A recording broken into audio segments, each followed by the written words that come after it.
Hey guys, welcome back to CLOWNFISH TV. This is Kneon. I'm here with Geeky Sparkles. Hello. And this is a day that will long be remembered. That's right. This is the day that Klaus got an Oscar nomination. It deserved it. Over Frozen 2. I stand by what I just said. It deserved it. And a lot of people were shocked by this. The movie we honestly thought would be overlooked. If you go back to our review, we actually gave Klaus, people always say we hate things on this channel. We don't. We actually gave Klaus probably the best review we've ever given anything ever in the history of CLOWNFISH TV. We gave it an amazing review. It is an amazing movie. And while some people are very, very happy about it, some people are very, very salty about it too. Yeah, it's always surprised. Let me guess, Twitter? Twitter is salty. Oh, yeah, Twitter is salty because it should have been Shocker. Elsa. It should have been Elsa. Okay, but here's the thing. I've heard from a lot of people that the Frozen 2 movie was not as good as Frozen 1. Yeah, we didn't bother to go see it. We're like, yeah, whatever. I've heard from, I mean, we'll get it when it comes out on, Blu-ray or whatever, because I know Pinky Boo. No, actually, she doesn't care. She didn't care. Come to think of it, we were going to go, but she didn't want to go. It was at the Dollar Theater. We're like, do you want to go see Frozen? 2 weekends. And 2 weekends in a row it was at the Dollar Theater, and she's like, nah, I don't care. We didn't get to go because something came up. I forget what it was, and we didn't go anyway. But yeah, I can't say whether Frozen 2 was phenomenal or not because I haven't seen it yet. I will see it. I just haven't got to see it yet. Yeah, we'll see it. But I have heard from a lot of people it was not as good as the first one. But I can tell you, Klauss was amazing. And now people were mad too because I guess Toy Story 4 got a nomination. Yeah, but that's not unusual. Pretty much any Pixar movie they put out, short of The Good Dinosaur, I don't think The Good Dinosaur got a nomination, gets a nomination because it's Pixar. But they expected Frozen to get one too because it's Disney, and it didn't. Yeah, it didn't. So that is very surprising. And it's very surprising that a lot of other media outlets are picking up on this, something we've actually been saying for a while, which is Disney is losing its touch, and they're losing the animation. They're losing ground on animation. Animation is what Disney is known for, and other studios are doing it better. Yeah, I mean, not say that they couldn't come back. Yeah. I think they're going to have to start taking some lessons from other people and come back because people are out Disneying Disney. And Klauss is just, I can't even express to you how amazing it was. And then there's a little video, the studio that did it, we'll show you later. The studio that did it, they didn't even think they were going to get it. And at one point the girl's like, no, we're out. And then they announced them and they freak out. And you want to cry. Because they worked so hard and they really, really deserved it. So anyway, continue. Yeah, so this is really good news. It's good news for fans of animation. We're going to talk about 2D animation. Quality animation. Oh yeah, not that. See, this is how you do animation, not this. This. Yeah, so we'll talk about that. We're going to talk about things we like and things we don't like. But before we do that, we're at almost 90,000 subs, hoping for 100,000 soon. Please subscribe to CLOWNFISH TV, the Alex Jones of cartoon don't commentary. Get that analogy at all, but whatever. We've got some crazies on Twitter. But we don't lean that way. I don't even. Doesn't matter. Nobody leans that way. Nobody leans that way.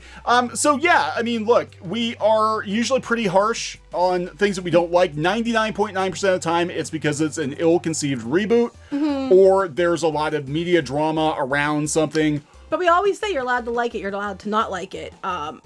Apparently, Twitter says you have to like it, and you're not allowed to not like it. Then if you do, you're a bigot and threaten death and everything else on you. But we always, in an unbigoted way, have said you're allowed to like it, you're allowed not to like it. Imagine that. But this one was, Klauss is just so good. It's good, and it's also indicative of a pattern I'm seeing here. And this is one, believe it or not, Polygon is pointing this out, that Disney is losing ground to Netflix in animation. Because I think about our favorite animated series from 2019, and a lot of them are Netflix. Or they're anime. Or it's anime. I'll be honest. Or it's anime on Netflix. That's right. You've got shows like, one of our favorites, and we keep talking it up because not enough people have seen it, The Dragon Prince. Yeah, it's really good. Which is absolutely the heir to Avatar The Last Airbender. If you like Avatar The Last Airbender, you'll like Dragon Prince. And it's diversity done right. Yeah, they don't make a big deal out of it. It just happens to have diverse characters, which is what we've been saying with Avatar, which is what we've been saying this entire time. It's not like it's made to be a good story and that happens to be diverse, not made to push diversity. So Hilda is also on Netflix. They've got original anime that's kicking all kinds of ass, like Castlevania on Netflix. And we're kind of looking at this, and I'm like, man, it just seems like Netflix really is the place where all the animation is now. Now there are things on Netflix that, you know, of course we talk about She-Ra that we didn't like, but you know, it's just like, it just seems like the good is outweighing the questionable on Netflix with animation. They're actually producing more high quality animation now, I think, than Cartoon Network is. I would agree with that. I mean, even like you have like DreamWorks, some of DreamWorks other shows, and you have Troll Hunters. Troll and all Hunters. That. You know, they really are. And then you get stuff like that, and then you get this. This is the best Cartoon Network can do right now. This is what Netflix is doing now. This was done by a studio run by a guy who used to work for Disney. Right. And it is a 2D movie. It's so weird because when you look at it, you think it's 3D because they do a lot of rendering with it. And, exactly. And it's amazing, though. But it's kind of like the Don Bluth story, or even, or Tim Burton. They were both part of Disney also. Yeah. And then they went off to do amazing things. So. All right. So let's get into it here. The Oscars Frozen 2 snub means Netflix really is disrupting the animation race. Yeah, they are. They are. To the surprise of many, Frozen 2, Walt Disney Animation's 2019 theatrical holiday tentpole and highest grossing animated feature film ever, is not up for the Academy Award for Best Animated Feature. How dare they? Well, historically speaking, just because a movie makes a lot of money doesn't mean it gets an award. A lot of times the blockbusters that everybody loved are never up for an award at all. Yeah, that's true. So, I mean... That's true. So they're talking about the other spots. They said Toy Story 4 did get it. Of course, I don't think anybody doubted that Toy Story 4, I mean, Pixar, it's Pixar, it's Toy Story, they're absolutely going to get, because Toy Story 3 actually got nominated for, like, Best Actual Picture. Best Picture when it came out, 10 years ago. So instead, while one of the remaining spots goes to the other major animation studio in the US, DreamWorks How to Train Your Dragon 3, which I'm like, The category is rounded out by Leica's stop-motion Golden Globe winner Missing Link, which I haven't seen. No. And now I'm kind of want to because it won a Golden Globe. It was like in and out of theaters in like a week. You know? It was like the Cats of animation. Like I said, just because you made a lot of money doesn't mean that you're the one that's going to get awards. The surreal French film I Lost My Body and lushly animated Santa origin story Klaus. The latter two are notable, not just because they were absent from the Globes list, but because they came from Netflix. Because there was actually a push to keep Netflix and that kind of stuff out, wasn't there, in the past? Because they were trying to push them out of the Oscars. Because well, they shouldn't count. Why shouldn't they count? So anyway. Yeah, so Netflix has been slowly but surely beefing up its independent animation, starting with television series and moving confidently into feature films. I think the DreamWorks stuff is going to get pulled off of there when Peacock comes along, which is probably why they're doing great loss there. Yeah, but that's probably why they're doing He-Man themselves instead of DreamWorks. While the streaming platform only acquired worldwide distribution for Zillam Animations, I Lost My Body, which premiered in France, and I have to see that. I've heard good things about it. Klaus, created by Sergio Pablos Animation Studios, SPA, was exclusive to Netflix and touted as the platform's first full-length animated film. Both would be relatively unknown to a majority of the American audience and maybe not exist in the case of 2D animated Klaus if it were not for Netflix. Netflix is taking chances. Which is good. That's what they need to do. They need to take chances. They need to find new things. They need to find new voices. And I will applaud them for that because there's a joke, they'll greenline anything. But like you said, they're taking chances, which is something that we desperately need. Yeah, they go on to say Disney's stranglehold is beginning to loosen. While 2019 saw Incredibles 2 and Ralph Breaks the Internet, which was terrible. It was awful. I'm sorry. I loved the first one. Ralph Breaks the Internet was not good. It was awful. The Incredibles 2 was good, though.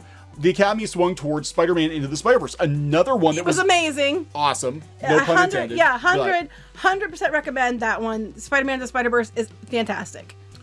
Yeah, so, it was Sony Pictures. It was by no means from a smaller international studio, but still, it upset the monopoly because it's just been kind of a given that, Disney is going to dominate Best Animated Feature, and they're not. And that is bad because that's like McDonald's suddenly not able to make hamburgers. That is the bread and butter of Disney is animated features. Well, which is funny to me because remember how Walt Disney was upset because he didn't get a Best Movie nomination for Snow White because it was animated. Yeah.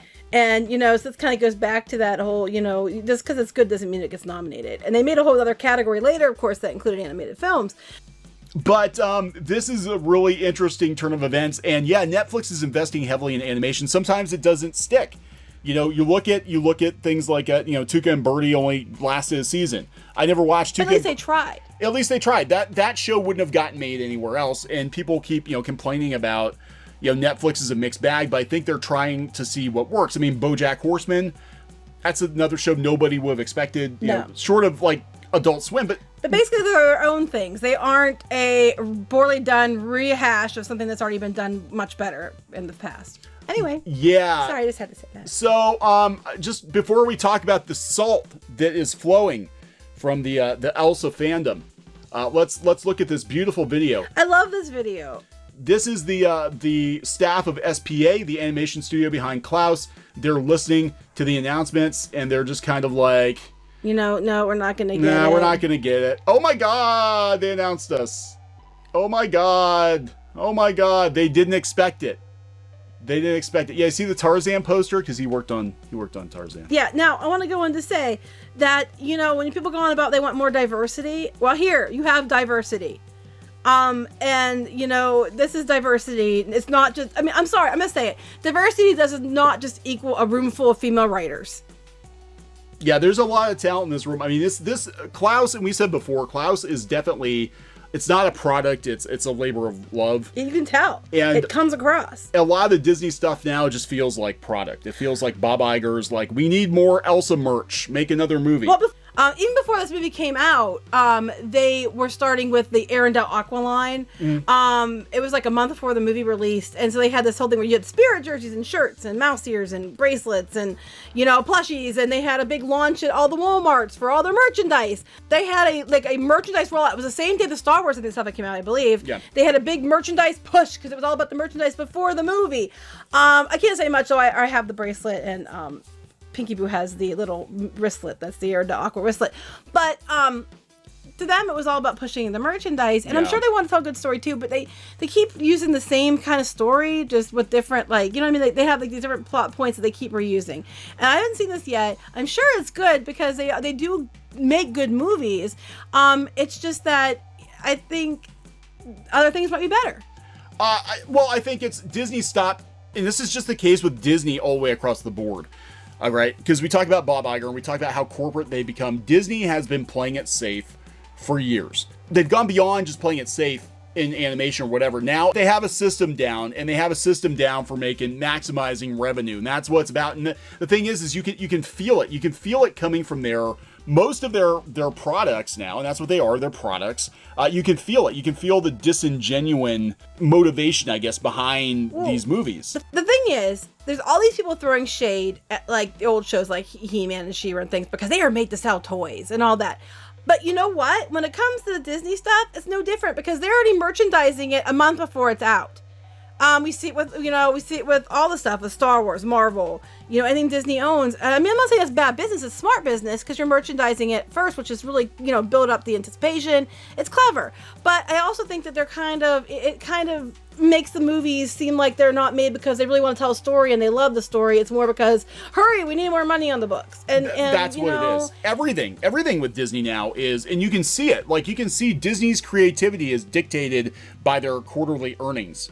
You know, whether it's the theme parks or the movies or whatever, like, you know, Disney for years never made direct sequels to their movies, theatrical sequels. The sequels, except for Rescuers Down Under, but for the most part, the sequels went direct to DVD because they didn't feel that they should, I guess, cheapen the original movies with sequels. And Toy Story 4, honestly, it was a cash grab because they ended it with Toy Story 3. Yeah, there was absolutely no need for Toy Story 4 at all. Yes, there is. They have Toy Story Land. A lot of people say they don't know how they feel about the ending of that one. So, you know, yeah, they have Toy Story Land, and here comes Toy Story 4. Got a new ride in Epcot.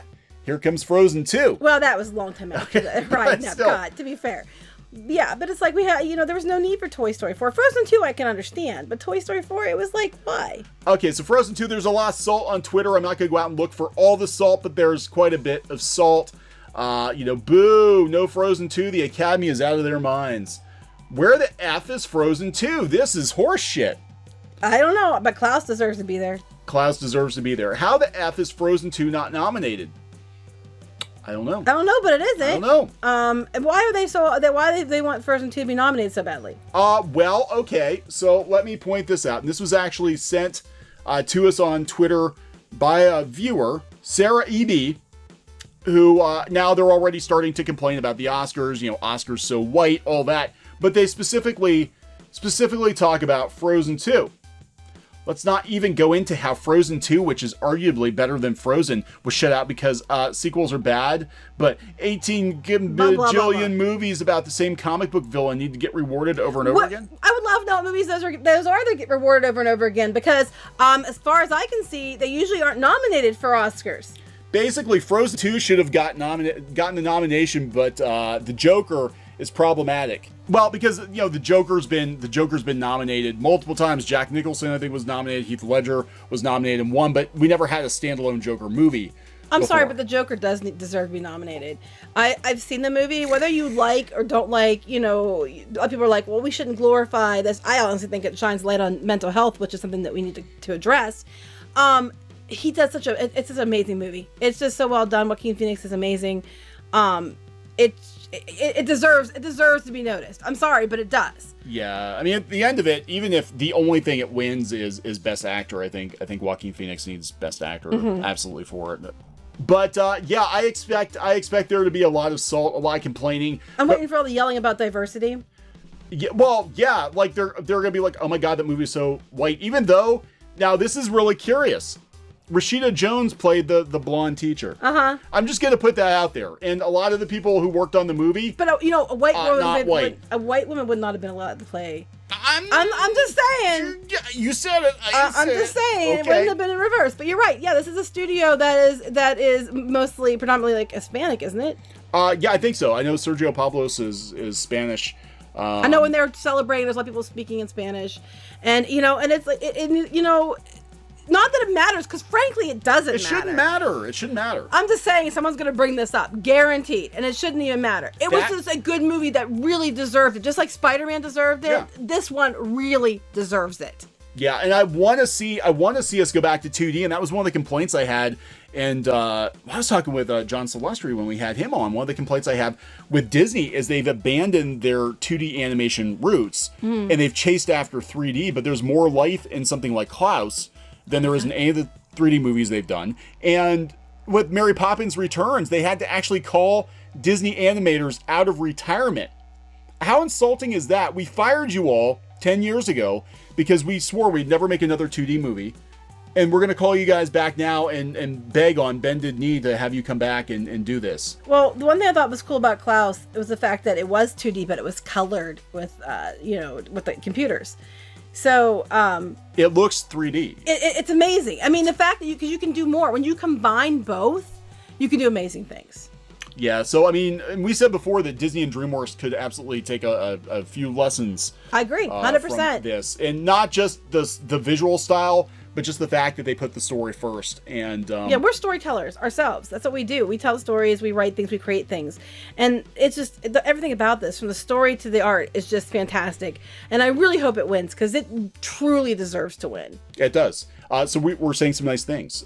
However, I will say, since we're talking about nice things, real quick, because we'll probably do a video on it here in another day or two. Disney, there are a couple of bright spots. I thought Owl House was actually pretty good. So we'll give props to Owl House. But Thundercats Roar is hot trash, and I stand by everything I said about it. I know. Do not apologize. Klauss is good. Owl House is good. But Thundercats Roar is hot trash. There you go. There we go. So we're going to wrap this one up? Yep. Okay, please subscribe for more pop culture news, views, and rants, and we'll talk later. Bye. Hey guys, thanks for watching Clownfish TV. Please consider supporting the channel. Go to clownfishsupport.com. That's clownfishsupport.com. And if you want to join our community, go to clownfishtalk.com. That's clownfishtalk.com. Please subscribe, ring the bell for notifications. We will talk to you next time.